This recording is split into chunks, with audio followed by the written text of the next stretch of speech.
Alors, je m'appelle Benjamin Maury, donc j'ai 21 ans, j'ai fait une prépa physique et technologique au sein du lycée Jules Garnier et j'ai passé mes concours en début d'année et je suis accepté à une école d'ingénieur qui s'appelle Centrale Nantes. Je m'appelle Alice Mouliez, j'ai 18 ans et je suis en classe préparatoire PTSI, donc c'est l'équivalent de Maths Sup Maths P. Je m'appelle Ivan Javari, j'ai 24 ans. Là, je suis en vacances en Nouvelle-Calédonie. Sinon, je fais mes études en métropole, en France. Là, je suis rentré en 2019 à l'École normale supérieure de Rennes, au département de mécatronique. J'ai fait 3 ans là-bas. Donc, je suis rentré directement en licence 3, ensuite en master. Donc, j'ai fini mon master 2 en ingénierie des systèmes complexes dans le département de mécatronique. Et là, je me suis orienté plutôt en physique quantique à Paris dans un nouveau master.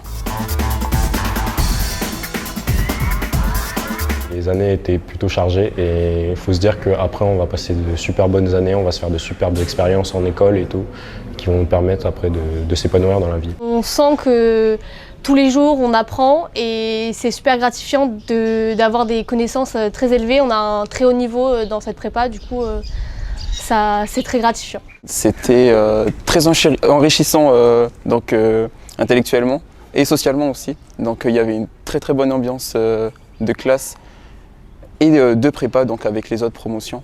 Donc ça j'ai adoré. Je venais en cours avec l'envie de venir en fait. Et ça joue énormément. Avant la prépa, en fait, j'étais plutôt assez plongé dans le sport. J'essayais de différents sports. Je faisais du foot américain, du basket et j'avais commencé un peu le volley. Et à cause de la prépa, entre guillemets, j'ai dû mettre tout ça de côté pour pouvoir bien me focus plus sur la prépa. Je dirais un petit peu la fatigue parce qu'on peut finir assez tard le soir, donc parfois à 20h et commencer très tôt, à 7h. Et donc je m'étais donné deux objectifs de travailler pour avoir l'école que je voulais, donc je travaillais tout le temps. Donc je sortais plus trop le week-end, j'allais plus trop à la pêche avec ma famille et je sortais plus trop en mer et ça c'était le plus pénible je dirais. Mais... Je pense que c'est en dehors de la prépa, il faut toujours travailler. Donc je pense qu'il faut faire beaucoup de sacrifices sur notre vie sociale, on va dire, surtout. Donc c'est ça le plus dur, je pense. J'ai pas encore d'idée précise de ce que je veux faire dans la vie. Donc cette école elle permet de poursuivre un cursus assez généraliste, assez généralisé en tant qu'ingénieur, et puis après de se spécialiser d'année en année en fait, vers le domaine qui peut m'intéresser plus que d'autres. J'ai choisi cette école plus que d'autres parce qu'elle proposait notamment une formation en alternance à partir de n'importe quelle année en fait. Et vu que j'ai plus envie de me plonger du côté de l'aspect pratique après avoir passé 2 ans de théorique, donc c'est pour ça que cette école m'a intéressé par rapport à d'autres.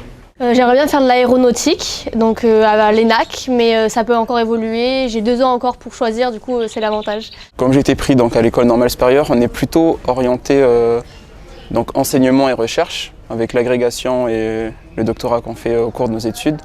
Donc là je suis resté dans le même domaine pour être enseignant-chercheur et plutôt là en physique appliquée. J'aimerais bien aller au Japon, à Tokyo, je devais y aller, mais avec le Covid ça s'est pas fait. Je devais aussi aller aux États-Unis, mais ça s'est pas fait aussi avec le Covid. Donc voilà, j'aimerais bien visiter un peu tout le monde entier et pouvoir faire de la recherche un peu partout dans le monde.